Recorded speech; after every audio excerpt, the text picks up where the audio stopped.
So hello guys, this is Himnish here, you watching the astro analyst. आज अपन बात करते हैं मांगलिक के ऊपर। एक ऐसी चीज़ जिसने बहुत लोगों का दिमाग खराब करके रखा हुआ है। बहुत सारे क्लाइंट्स मेरे पास आते हैं जो ये बोलते हैं क्या मैं मांगलिक हूँ, क्या मैं नहीं हूँ, अगर मैं ये दोष मेरे अंदर है तो मुझे किस तरीके से इसको रिड्यूस करना है। ये कोई दोष नहीं है, ये कोई नेगेटिव प्लेसमेंट नहीं है। इसका मीनिंग पहले समझते हैं। मांगलिक होता क्या है? ये मंगल से देखा जाता है। मंगल कारक तत्व किस चीज़ को रूल करता है? मंगल मंगल रूल करता है फायर, एग्रेशन, पावर। झुकना नहीं है उसको। वो कमांडर है, चीफ है, सोल्जर है, उसको झुकना नहीं पसंद है।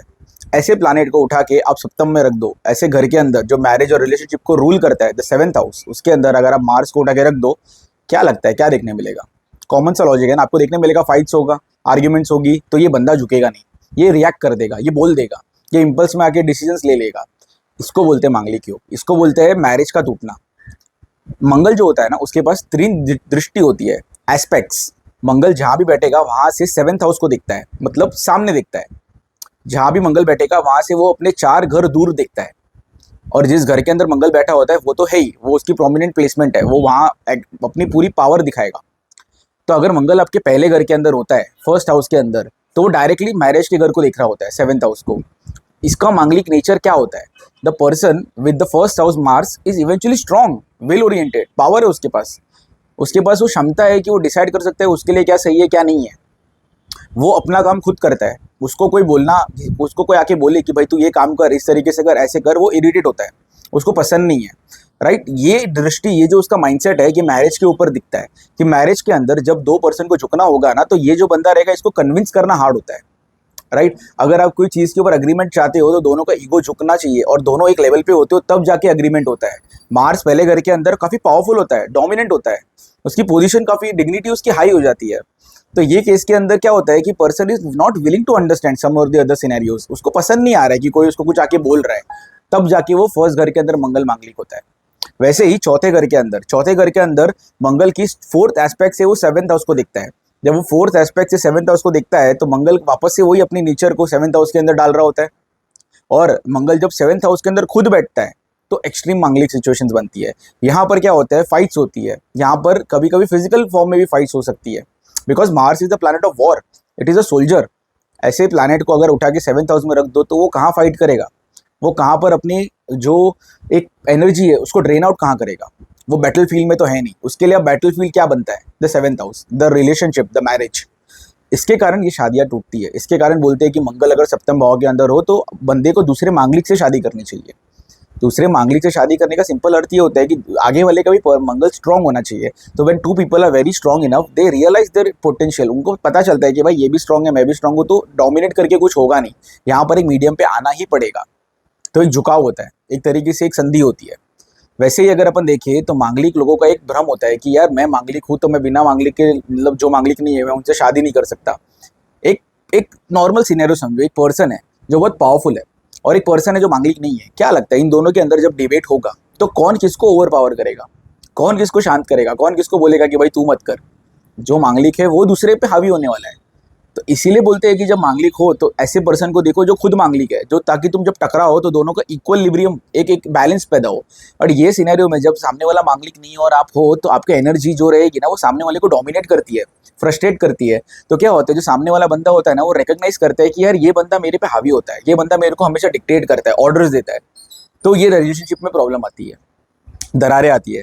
तो मांगलिक कोई दोष नहीं होता, ये सिर्फ मंगल की प्लेसमेंट्स है। और मंगल का जो नेचर है वो बताता है कि मैं ऐसा हूँ, उसको चेंज नहीं, उसको चेंज होने के लिए टाइम लगता है, उसको चेंज किया नहीं जा सकता इजीली। अंडरस्टूड? जब तक कि कोई ऐसा प्लेसमेंट जैसे कि जुपिटर मंगल के साथ आ जाए तो ये काफ़ी हद तक न्यूट्रलाइज हो जाता है।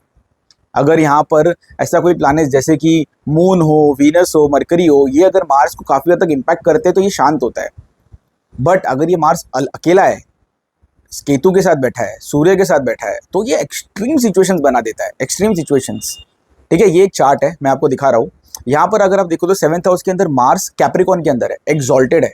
एक्सॉल्टेड प्लेसमेंट होने के कारण ये जो पर्सन है ये झुकना ही नहीं चाहता मैरिज के लिए।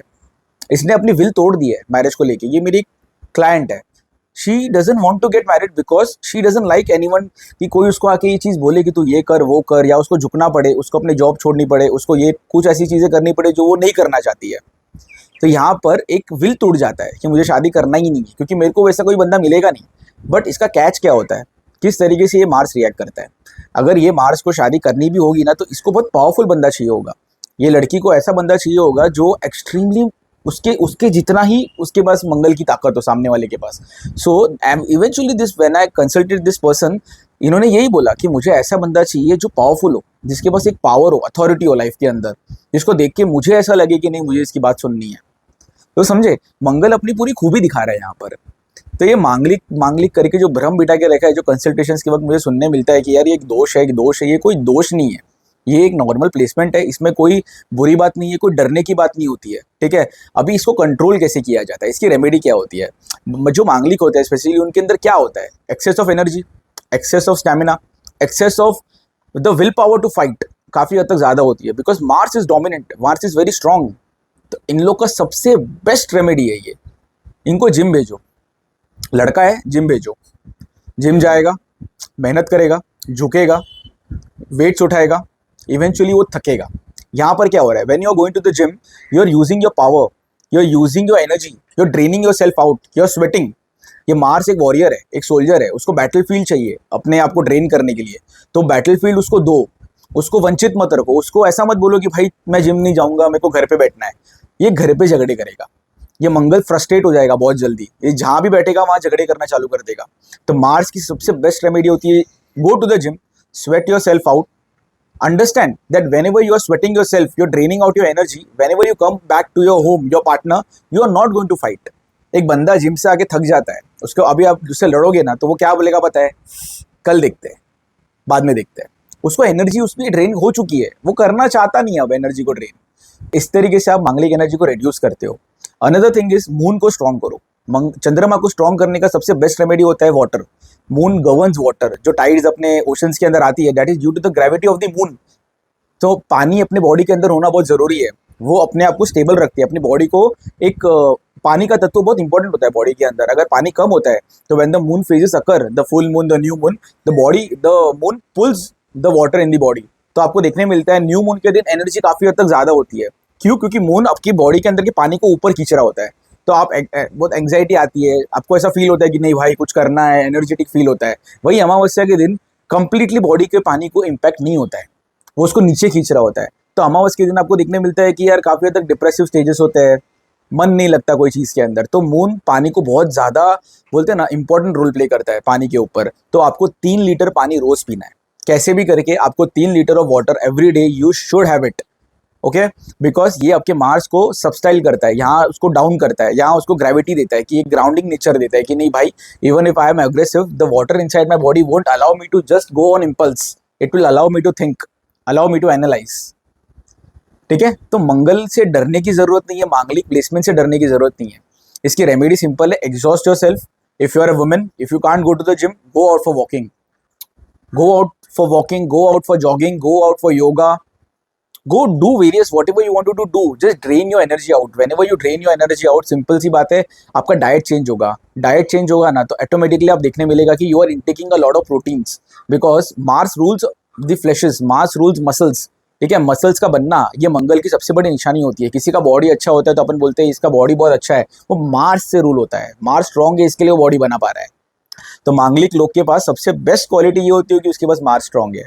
तो आप करो, आप बॉडी बनाओ, जिम जाओ, एग्जॉस्ट करो, पानी पियो, और ये मांगलिक प्लेसमेंट से डरने की जरूरत नहीं है। If you think you love a person who is not a Manglik and you want to make the relationship work, so you have to understand that आपके अंदर का फायरी नेचर, आपके अंदर का ऐसा नेचर जो आगे वाले को डोमिनेट करता है ना, उसको रिड्यूस कर दो। सिंपल है, कुछ ज्यादा आर्ग्यूमेंट करने की जरूरत नहीं आगे वाले के साथ। Let go of the nature, समझो कि यार वो नहीं है उस स्टेट के ऊपर जो आप उससे आर्ग्यू करके मना पाओ। Try to ground yourself down. Then only and then this Manglik impact will get reduced. And if you want to marry someone that is not Manglik, you have to bow down. There is no such thing कि भाई मैं अपने गुस्से में रहूँगा, मैं ये मेरा नेचर है, मैं ऐसा ही हूँ, तो फिर नहीं होगा। तो फिर आप कितने भी चार्ट दिखा दो, कोई भी रेमेडी कर दो, कुछ नहीं होने वाला है। ओके और ये जो मांगलिक नेचर है, अगर ये 7th हाउस के अंदर बनता है तो बिजनेस में डालो वो जगह पे जहाँ पर पार्टनरशिप करनी है, जहाँ पर एक फैलावट चाहिए आपको। आपकी स्पीच के अंदर दिखाओ। अगर आपको ये चीज़ करनी है, आपके 4th हाउस में 1st हाउस के अंदर मंगल है, तो एक पब्लिक के अंदर स्पीच देना चालू करो। अगर आप उस फील्ड के अंदर हो तो आपको देखने मिलेगा कि आपको एक एनर्जी मिलती है, एक पावर मिलती है, एक ऑरा मिलता है, लोग सुनते हैं आपकी। मार्स स्ट्रॉन्ग है ना उस घर के अंदर। तो मांगलिक होने से कोई डरना नहीं चाहिए, कोई बुरी बात नहीं है, अंडरस्टैंड करो ये मार्स की सिग्निफिकेंस है, मार्स की क्वालिटी है, उसमें कोई दोष नहीं होता, वो कोई दोष का शिकार नहीं है। ठीक है, मैंने ऐसे बहुत सारे चार्ट देखे हैं जिसके अंदर मंगल बहुत पावरफुल होते हैं, but people have tamed their Mars down and after a certain age 28 एक ऐसी एज होती है जहाँ पर मंगल मेच्योर होते हैं। 28 के बाद आपको देखने मिलता है कि आपका जो रॉ एग्रेशन होता है ना, जो starting of the youth ages में होता है, वो ग्राउंड हो जाता है, वो कहीं ना कहीं सुधरता है, पॉजिटिव इम्पैक्ट की तरफ जाता है। ठीक है, तो नेक्स्ट टाइम अगर आप ये सोच रहे हो कि अगर आप मांगलिक हो और डर लग रहा है कोई चीज़ से, तो stop over thinking, start analysing, do the remedies that I told you. Simple remedy है, कोई भी कर सकता है। और अगर आपको आपके चार्ट के बारे में नहीं पता है, मार्स कहाँ है, आप मांगलिक हो या नहीं हो, किस तरीके से वो मार्स को अपने को चैनल करना है, क्योंकि अलग अलग वेरिएशंस होते हैं, मंगल अलग अलग नक्षत्रों के अंदर होता है। मार्स को हर एक जन के लिए मैं एक नॉर्मल रेमेडी दूंगा तो वो वर्क नहीं करेगा। आपके चार्ट में मंगल किसी घर में बैठा होगा, किसी नक्षत्र में होगा, किसी जोडियक साइन के अंदर होगा, राइट, तो उसका रेमेडी अलग होता है। तो इसके लिए consultations are important, and if you don't know your where Mars is, so you can consult me. This is Samnish here. You're watching the Astro Analyst, and you can ping me on WhatsApp. Thank you.